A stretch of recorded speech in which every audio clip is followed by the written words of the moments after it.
দেখ, সরল সুদের কি বলতো, বেসিক হচ্ছে ফর্মুলা একটাই। হ্যাঁ, একটা ফর্মুলা দিয়ে আমরা অঙ্ক করবো, যে ফর্মুলা আগে লিখি, কেন আসবে কিভাবে আসবে সবই দেখাবো। তা আই ইজ ইকুয়াল টু আমরা ফর্মুলা কি করে রাখবো, পি আর টি বাই 100। এইটা মেইন ফর্মুলা, যেখানে আমরা আই কে কি বলবো সুদ, পি কে কি বলবো আসল, আর কে কি বলবো বার্ষিক সুদের হার, আর টি কে বলবো সময়। তো সরল সুদের হচ্ছে কি বলবো, এটা একটা বেসিক ফর্মুলা, যে I is equal to P R T by 100। এখান থেকে আমরা এই ফর্মুলাতে 4টা অজানা রাশি আছে, যখন খুশি দেখবো যে মিনিমাম 3টা রাশির মান জানতে পারবোই, জানা থাকবে, সেখান থেকে আমরা একটা মান বার করবো। এখান থেকে এক্সট্রা করে আমার দরকার নেই যে আই গুণিত 100 is equal to P R টি, এখান থেকে আবার আর এর মান কিছু করার দরকারই নেই, এরকম পিটি, এইগুলো দরকার নেই। আমরা একটাই মনে রাখবো, এখান থেকে যা চাইবে তা বার করবো। সরল সুদের বিষয়টা হচ্ছে মেন এই ফর্মুলাতে কিভাবে আসে। এই ফর্মুলা একটু আগে একটা অঙ্ক দেখালাম, যে আমরা যদি ধরি যে 2000 টাকার 2 বছরে সুদ হচ্ছে 200 টাকা।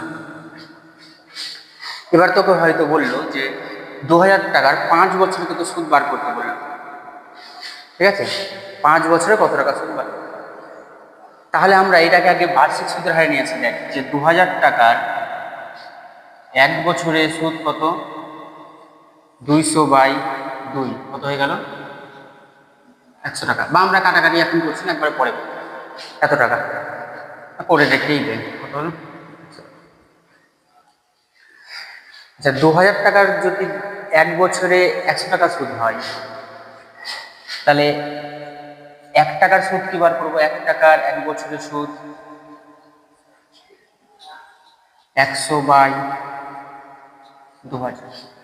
যেহেতু আমরা শতকরাতে চাইবো, মানে বার্ষিক সুদের হার কি থাকে, পার্সেন্টেজ চিহ্ন থাকে, তাহলে আমরা কি বার করবো, অ্যাকচুয়ালি 100 টাকার 1 বছরের সুদ 100 গণিত 100/2000,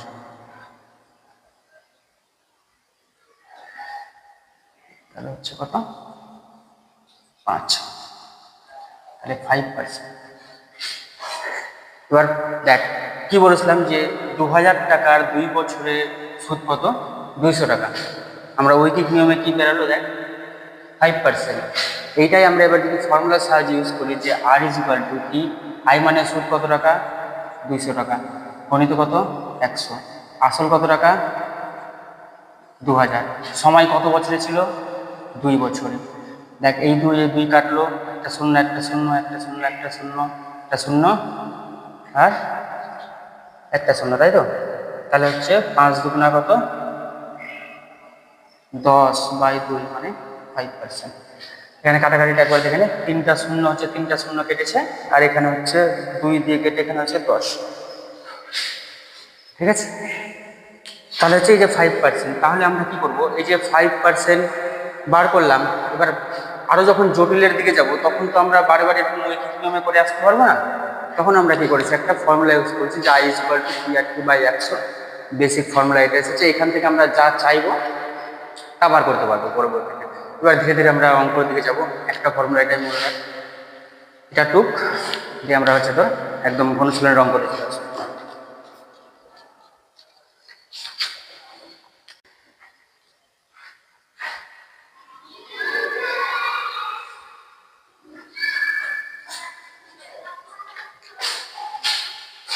তাহলে এটা বুঝতে পেরেছিস? আরেকবার বলে দিচ্ছি, দেখ, প্রথম অঙ্কটা তো খুবই সহজ ছিল। প্রথম অঙ্কটা কি ছিল, প্রত্যেকটার মান বলে দিচ্ছে আলাদা, তাই না। তাহলে 1 নম্বর অঙ্কটার ফার্স্ট কি বলেছে, যে বার্ষিক সুদের হার বলে দিচ্ছে, ওই জন্য বার্ষিক সুদের হার কত লিখেছিলাম 12%, আসল কত টাকা বলেছিল 15,000, আর সময় বলেছিল 4 বছর। আমরা আগেই লিখেছিলাম যে ফর্মুলা, একটা সহজ ফর্মুলা কি লিখেছিলাম, যে I is equal to P R T by 100। তাহলে সেখান থেকে আমরা প্রত্যেকের মান জানি, বসিয়ে দিয়ে ক্যালকুলেশন করে সেখানে দুটো শূন্য কেটে দিয়েছি, 15-এর সাথে 12 গুণ করে 180, 4×8=72 হয়, দুটো শূন্য এক্সট্রা, তাহলে 7,200 টাকা। 2 নম্বর অঙ্কটা কি বলেছে, যে 2005 সালের 1 জানুয়ারি 1 জানুয়ারি থেকে 27 মে পর্যন্ত। তাহলে সময়টাকে আমরা কি করেছি, 1 জানুয়ারি থেকে 27 মে পর্যন্ত আগে টোটাল দিনটা যোগ করেছি। জানুয়ারি মাস কত 31 দিন হয়, ফেব্রুয়ারি কত 28, যেহেতু এটা 2005 সাল বলেছিল কিনা, লিপিয়ার না, লিপিয়ার হলে এটা কত দিন হয়ে যেত, 29 হয়ে যেত, কারণ লিপিয়ার ফেব্রুয়ারি কত দিন হয়ে যায়, 29 দিন হয়ে যায়। বাকি দেখ মার্চ 31, এপ্রিল 30 আর মে হচ্ছে 26। 26 কেন আমার কত তারিখ পর্যন্ত বলেছিল, 27 তারিখ পর্যন্ত বলেছিল। এগুলো মনে রাখি কীভাবে, যে দিন ভুলে গেলে সহজভাবে আমরা ছোটোবেলায় কীভাবে বলি, এইভাবে বলি না, জানুয়ারি ফেব্রুয়ারি, উপরেরগুলো মানে কত 31 আর নিচেরগুলো মানে 30। তাহলে ফার্স্ট এটা জানুয়ারি 31, তাই না? ফেব্রুয়ারিতে জীবনে 30 হয় না, হয় 28 না হয় 29।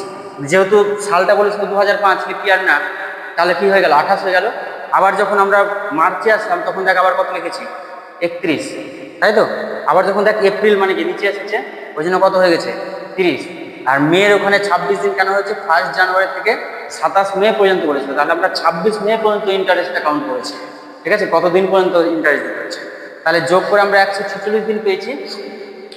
এবার আমাদের ক্যালকুলেশনের ফর্মুলাতে কি করে, যে 146 দিন থাকলে হবে না, সেটাকে আমরা বছরে কাউন্ট করি, তাই না? যেমন বার্ষিক সুদের হার থাকে বছরে, তাহলে আমরা কি করেছি, দিনকে যদি বছর করতে হয় 365 ভাগ করেছি। এটা কোন সংখ্যাতে একমাত্র কাটাকাটি করেছি, 73 দিয়ে, কারণ 73-এর সাথে 2 গুণ কর 146, 73-এর সাথে 5 গুণ কর 365, মনে রাখবি 73 সংখ্যাটা। তাহলে 73 দিয়ে কাটাকাটি করছি, দিয়ে বছর কত হয়েছে, 2/5 বছর। তারপরে সেম যা বলে দিয়েছিল বার্ষিক সুদের হার ওরা 6% বলে দিয়েছিল, আসল 2000 টাকা বলে দিয়েছিল, আমরা হচ্ছে ফর্মুলা ইউজ করছি I=P/100 দিয়ে। ফর্মুলা হচ্ছে কি লিখেছি, আসলের মান ছিল 2000, বার্ষিক সুদের হার 6, আমরা সময়টাকে ক্যালকুলেশন করলাম 2/5, এখানে নিচে ফর্মুলার জন্য 100, দুটো শূন্য কেটে দিলাম, 4×5 কত 20, 4×6 24, 24 × 48। ক্লিয়ার হলো এবার জায়গাটা? তাহলে দেখ পরের গুলো সেম একই ফর্মুলা, সব নর্মাল ক্যালকুলেশন আছে একবারে। তোদের কাল থেকে কি মর্নিং স্কুল না?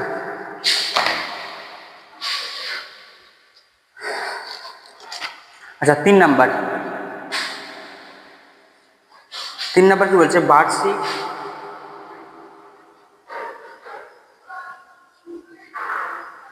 সুদের হার, বার্ষিক সুদের হার বলেছে কত, 8.1/3%। এটা কি দিয়ে প্রকাশ করি আমরা, 8 দিয়ে, 3×8 24, 25/3, এবার ভাঙাতে হয়তো পূর্ণ সংখ্যা। তারপরে কি বলেছে, আসল কত টাকা, 960 টাকা। আর সময় কি বলেছে দেখতো, আসল মানে কি রে, পি, আর সময় কত বলেছে, 1 বছর 3 মাস। সবগুলো আমরা সময়টাকে কিসে কনভার্ট করতে হয় জানি, বছরে। তাহলে বছরে করার আগে আমাকে 1 বছর 3 মাস আছে, সম্পূর্ণটাকে কিসে নিয়ে যেতে হবে, মাসে নিয়ে যেতে হবে। তাহলে 1 বছর মানে কয় মাস, 12 মাস, তাহলে টোটাল হয়ে গেল 15 মাস। মাসকে বছর করার জন্য আবার কত দিয়ে ভাগ করবো, 12, কত দিয়ে কাটাকাটি যাবে, 3 দিয়ে, 2×5 = 15, 3×4, তাহলে 5/4 বছর। তাহলে আমরা সময়টাকে বছরে করলাম, আসল জানি, বার্ষিক সুদের হার জানি, তাহলে নিশ্চয়ই ইন্টারেস্ট পেয়ে যাব। তাহলে আমরা সুদ বার করলাম, সুদ I কি হবে, P/100। P এর মান কত, 960, আর এর মান কত 25/3, আর সময় হচ্ছে 5/4, বাই কত 100। কাটাকাটি কর নিজের মতন, 3 32 96, 0 4টা 32, 80, একটা শূন্য কাটলাম, 5 দুগুণা 10, 2 হচ্ছে 4, 4 পজিশন 100। তাহলে ইন্টারেস্ট 100 টাকা পেলাম সুদ। কিন্তু দেখ অ্যান্সার কি জানতে চেয়েছিল, অ্যান্সার জানতে চেয়েছিল হচ্ছে 3 মাসের সব বৃদ্ধিমূল মানে কি, সব বৃদ্ধিমূল মানে কি, সব বৃদ্ধিমূল মানে এখানে হচ্ছে সুদ জানতে চাইছে প্লাস তার সাথে আসল। আমি যখন ব্যাংক থেকে টাকা নিচ্ছি 1000 টাকা বা 2000 টাকা বা 5000 টাকা, মানে আমার জমানো টাকা না, যদি আমরা লোন নিই বা কিছু নিই, যে 10,000 টাকা লোন নিই, তার যে ইন্টারেস্ট 500 টাকা হোক বা 1000 হোক বা 2000 হোক, আমি ব্যাংকে যখন টাকাটা শোধ করতে যাব তখন শুধুমাত্র ওই 1000 টাকা যেটা সুদ হয়েছে সেটা দিলেই হবে না, যেটা আমি ব্যাংকে নিয়েছিলাম সেটাও দিতে হবে? শুধু সুদটা দেবো ব্যাংকে, না আসল যেটা ব্যাংক থেকে আমি ঋণ নিয়েছিলাম, লোন নিয়েছিলাম, সেটাও দিতে হবে? কি হবে, ব্যাংক থেকে টাকা নিয়ে এসে শুধু সুদ দিলে হয়ে যাবে? যেটা আমরা নিয়েছিলাম সেটাও তো দিতে হবে। সেইটা আসল, মানে আমরা যেটা ব্যাংক থেকে লোন নিয়েছিলাম সেই টাকাটা আর হচ্ছে সুদ, এই দুটো মিলে যোগ করে বলা হয় সবৃদ্ধিমূল। তাহলে আমাকে বলেছে এখানে যে কত সবৃদ্ধিমূল দিতে হবে। আমাকে আসল কত টাকা ছিল? 960, আর সুদ কত টাকা? 100 টাকা। তার জন্য আমাকে সুদে আসলে কত টাকা দিতে হবে? সুদে আসলে 960 যোগ 100, 1060 টাকা। এটাকে কি বলা হয়?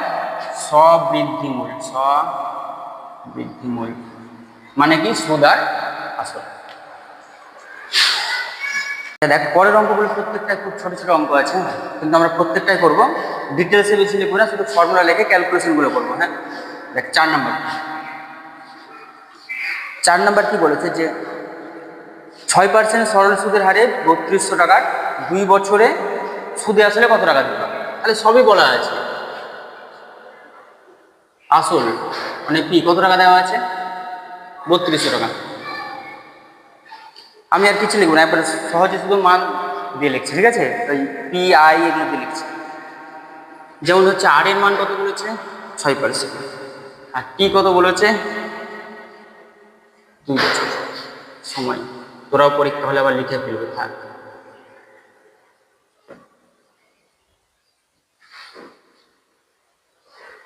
পরীক্ষা হলেও তখন শর্টকাটে লিখে ফেলবে, ঠিক আছে? তাহলে আই ইজ ইকুয়াল টু কি, মানে সুদ পি আর টি বাই 100 সবার মান জানি, শুধু মান বসিয়ে দিয়ে। এখানেও কি জানতে চাইছে? দেখ, এখানে বইয়ে ওরা ডাইরেক্ট বলে দিয়েছে না, কি বলেছে? সুদে আসলে। আর আগেরটা কি ভাষা বলেছিল? সবৃদ্ধিমূল। মনে রাখবি, সুদে আসলে বলে তো বুঝতেই পারছিস, সুদ যোগ আসল করতে বলছে। আর সবৃদ্ধিমূল মানেও সুদ যোগ আসল করতে বলছে।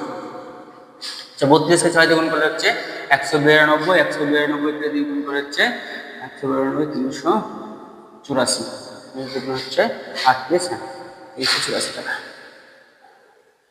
আচ্ছা, তাহলে হচ্ছে তোর কি সুদে আসলে 3200 যোগ 384, 384 মানে হচ্ছে তোর 3584 টাকা। আচ্ছা, সেম 5 নাম্বার কি বলেছে? 5 নাম্বারে সব বলে দিয়েছে, কিছুই নেই, একদম বার্ষিক সুদের হার বলেছে, 2 বছর বলে দিয়েছে। আর এখানে উল্টা বলেছে সুদ হিসাবে পেয়েছে 840 টাকা। তাহলে এখানে সুদ বলেছে, এবার সুদ আয় কত? 840 টাকা। আর কি বলেছে? বার্ষিক সুদের হার কত বলেছে? 5.5%, 25। বার্ষিক সুদের হার মানে আর 5.25%। আর কি বলেছে? সময়, সময় হচ্ছে 2 বছর। তাহলে আমরা ফর্মুলা কি জানি বলেছিলাম? I is equal to P R T by, যার যার মান জানিস তার তার মান বসাতে থাক। আয়ের মান জানিস, আয়ের মান কত? 840। পি এর মান জানিস? জানি না। আর এর মান জানি 5.25। সময় জানি কত? 2 বাই কত? 100। আচ্ছা, সমান চিহ্ন এরকম থাকলে কি করতে হয়? কোনাকুনি গুণ করতে হয়। তাহলে আমার কি করতে হবে? এটার সাথে এটা গুণ কর, 840 গণিত 100, পি গণিত 5.25 ইন্টু 2। তাহলে পি এর ভ্যালু বার করতে চাইছি। তাহলে পি এগুলো কি আকারে আছে? পি এর সঙ্গে গুণ আকারে আছে। তাহলে পি এর সঙ্গে যেগুলো গুণ আকারে আছে সেগুলো নিচে কি চলে আসবে? ভাগ আকারে হয়ে যাবে। তাহলে আমার এই সাইডে কি ছিল? 840 গণিত 100 বাই 5.25 ইন্টু 2। আচ্ছা, এইটার জন্য উপরে কত গেল? আরো 100। এই 2 দিয়ে কেটে কত পেলাম? 50। 25 দিয়ে কেটে পেলাম কত? 2। 25 দিয়ে 25 দুগুণা 50, 25 থেকে 25। 21 দিয়ে 4 21 হয় 84, আর একটা শূন্য এক্সট্রা। তাহলে দেখ, 4 দুগুণা 8, আর এখানকার একটা শূন্য আর দুটো শূন্য, কত হয়ে গেল? 3টা শূন্য, 8000। তাহলে 5 নাম্বারটা হয়ে গেল। দেখ কত নাম্বার? 6 নাম্বার। তো 6 নম্বর কি বলেছে যে এখানেও বার্ষিক সুদের হার বলে দিয়েছে, দেখ কত পার্সেন্ট বলেছে, 12%। বার্ষিক সুদের হার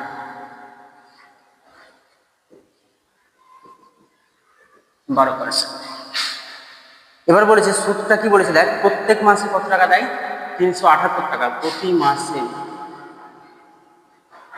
প্রতি মাসে 378 টাকা। এটা দুই ভাবে করা যায়। আমরা যদি সময়টা 1 মাস ধরে নিই তাহলে বছর করে দেবো 1/12। আর যদি আমি ধরে নিই যে সময়টা 1 বছর, প্রতি মাসে যদি 378 টাকা দেয় তাহলে 1 বছর দেওয়ার জন্য 12 করে দেবো, গুণ করে দেবো, যার যেটা সুবিধা সেটা। তাহলে আমরা কি করি, যদি সময় মানে টি কত ছিল, 1 মাস যদি ধরি তাহলে 1/12 বছর। আমাদের ফর্মুলা কি বলে যে I = PRT/100। আমরা কি জানি, 378 টাকা সুদ জানি। আমরা অঙ্ক দেখ কি জানি না, পরে দেখ কোথাও আসল টাকা নাই, যে আমি কত টাকা নিয়েছি সেই টাকাটাই দেওয়া নাই, তার মানে কি জানি না। বার্ষিক সুদের হার কত বলেছে, 12। আমরা সময় কত বার করলাম, 1/12 বাই কত, 100। এই 12 আর 12 কেটে গেল, বার্ষিক সুদের হার ছিল আর 1/12 সময়। তাহলে P = এর সঙ্গে 100 গুণ করা মানে সেই সংখ্যাটার সাথে শুধু দুটো শূন্য জুড়ে দেয়, তাহলে P = 37,800 টাকা। এটা গেল কত, 6 নম্বর। 7 নম্বর, তো 7 নম্বর দেখ যে বলছে বার্ষিক 6% সরল সুদের হারে কোনো টাকা বছরে, মানে কত টাকা বছরে দ্বিগুণ হবে। তাহলে ধরি x টাকা t বছরে 2x টাকা হবে। মানে কত টাকা কত বছরের দ্বিগুণ হবে সেটা জানি না, কিন্তু আমার কাছে যদি মনে কর 500 টাকা থাকে, কোনো একটা সময় যাওয়ার পরে সেটা 1000 টাকা হবে। বোঝা গেল? সেরকম ভাবে পরিমাণ, টাকার পরিমাণটা কতটা সেটা তো জানি না, আর সময়টাও জানি। তার জন্য আমরা লিখেছি দেখ x টাকা t বছরে 2x টাকা। এবার মনে কর আমার কাছে 1000 টাকা আছে, 5 বছর পরে হোক বা 2 বছর পরে 1000 টাকাটা 2000 হয়ে গেল। বা ব্যাংকে তোরা মনে করে ওই খুলে গিয়ে 100 টাকা রেখেছিস, 2 বছর পরে হোক 3 বছর পরে গিয়ে দেখছিস 200 হয়ে গেছে। তাহলে এইখানে তোর সুদ কত টাকা হয়েছে, যত টাকা আসল ছিল আর যত টাকা এখন টোটাল দেখাচ্ছে সেখান থেকে মাইনাস করবি আগের টাকাটা। সেরকমই আমার x টাকা 2 বছরে কত হয়েছে, 2x টাকা হয়েছে। তাহলে এই ক্ষেত্রে আমার কাছে এইটা আসল, তাই না? তাহলে আসল আমার কাছে যেটা P হিসাবে ধরি সেটা x হিসাবে কাউন্ট হচ্ছে, আর সুদ যেটা I ধরি সেটা আমার টোটাল কত হয়েছিল, 2x টাকা হয়েছিল। তাহলে 2x থেকে যদি x বাদ দিই তাহলে হচ্ছে x টাকা। এবার আমাদের ফর্মুলাতে মান বসাচ্ছি, I = PRT/100। I এর মান হচ্ছে x, P এর মান x, R এর মান কত, R এর মান বলে দিয়েছি 6%, তাই না? R = 6% বলে দিয়েছে। সময় কত, T/100। এখানকার x আর এই পারের x কেটে যায়, সমান চিহ্নের যদি দুই পাশে উপরের সঙ্গে উপরে কাটতে পারি, নিচের সঙ্গে নিচের কাটতে পারি, গুণ আকারে থাকলে। তাহলে এখানে T = 100/6। 100/6 মানে 50/3। 50/3 মানে 16×2/3। তাও আমরা এটাকে আবার এরকম ক্যালকুলেশন করতে পারি, 16 বছর 2/3কে মাস করতে গেলে 12 গুণ করে দে 4, মানে কত, 8 মাস। তাহলে 16 বছর 8 মাস পরে আমার টাকা কি হয়ে যাবে, দ্বিগুণ হয়ে যাবে। এবার যদি আবার কত টাকা জানতে চাই, তো উল্টা আমরা সময় পেয়েছিলাম, বার্ষিক সুদের হার জানি, দিয়ে আমরা আসল টাকাটা বার করতে পারি। সরল সুদের কি বলতো, বেসিক হচ্ছে ফর্মুলা একটাই। হ্যাঁ, একটা ফর্মুলাতে আমরা অঙ্ক করবো, যে ফর্মুলা আগে লিখি, কেন আসবে কিভাবে আসবে সবই দেখাবো। তা I = আমরা ফর্মুলা কি করে রাখবো, PRT/100। এইটা মেইন ফর্মুলা, যেখানে আমরা I কে কি বলবো, সুদ, P কে কি বলবো, আসল, R কে কি বলবো, বার্ষিক সুদের হার, আর T কে বলবো সময়। তো সরল সুদের হচ্ছে কি বলবো, এটা একটা বেসিক ফর্মুলা, যে I = PRT/100। এখান থেকে আমরা এই ফর্মুলাতে 4টা অজানা রাশি আছে, যখন খুশি দেখবো যে মিনিমাম 3টা রাশির মান জানতে পারবোই। জানা থাকবে, সেইখান থেকে আমরা একটার মান বার করবো। এখান থেকে এক্সট্রা করে আবার দরকার নেই যে আই গুণিত 100 ইজিক্যাল টু পি আর টি, এখান থেকে আবার আর এর মান করার দরকারই নেই, এরকম পিটি, এইগুলো দরকার নেই। আমরা একটাই মনে রাখবো, এখান থেকে যা চাইবে তা বার করব। সরল সুদের বিষয়টা হচ্ছে মেন। এই ফর্মুলাতে কিভাবে আসে, এই ফর্মুলা একটু আগে একটা অঙ্ক দেখালাম যে আমরা যদি ধরি যে 2000 টাকার 2 বছরে সুদ হচ্ছে 200 টাকা। এবার তোকে হয়তো বললো যে 2000 টাকার 5 বছরে কত সুদ বার করতে বললো, ঠিক আছে, 5 বছরে কত টাকা সুদ বার করতে। তাহলে আমরা এটাকে আগে বার্ষিক সুদের হারে নিয়ে আসি। দেখ যে 2000 টাকার 1 বছরে সুদ কত, 200/2, কত হয়ে গেল 100 টাকা। বা আমরা কাটাকাটি এখন করছি না, একবারে পরে এত টাকা করে রেখেই দেয়, কত হলো। আচ্ছা, 2000 টাকার যদি 1 বছরে 100 টাকা সুদ হয়, তাহলে 1 টাকার সুদ কি বার করবো? 1 টাকার 1 বছরের সুদ 100/2000। যেহেতু আমরা শতকরাতে চাইবো, মানে বার্ষিক সুদের হার কি থাকে, পার্সেন্টেজ চিহ্ন থাকে, তাহলে আমরা কি বার করবো অ্যাকচুয়ালি 100 টাকার 1 বছরের সুদ 100 গণিত 100/2000,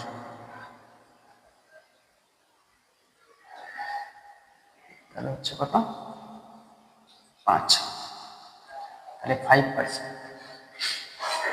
এবার দেখ কি বলেছিলাম যে 2000 টাকার 2 বছরে সুদ কত, 200 টাকা। আমরা ঐকিক নিয়মে কি বেরালো, দেখ 5%।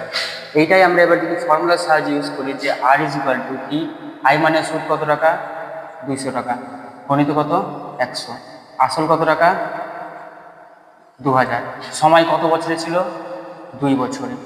দেখ এই 2 কাটলো, একটা শূন্য একটা শূন্য একটা শূন্য একটা শূন্য একটা শূন্য আর একটা শূন্য, তাই তো।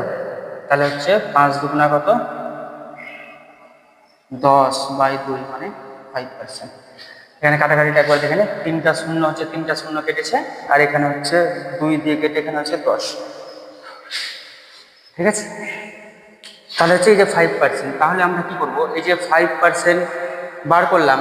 এবার আরো যখন জটিলের দিকে যাব, তখন তো আমরা বারে বারে এরকম ঐকিক নিয়মে করে আসতে পারবো না। তখন আমরা কি করেছি, একটা ফর্মুলা ইউজ করেছি যে I equal to PRT/100, basic formula এটা এসেছে। এখান থেকে আমরা যা চাইবো তা বার করতে পারবো পরবর্তীতে।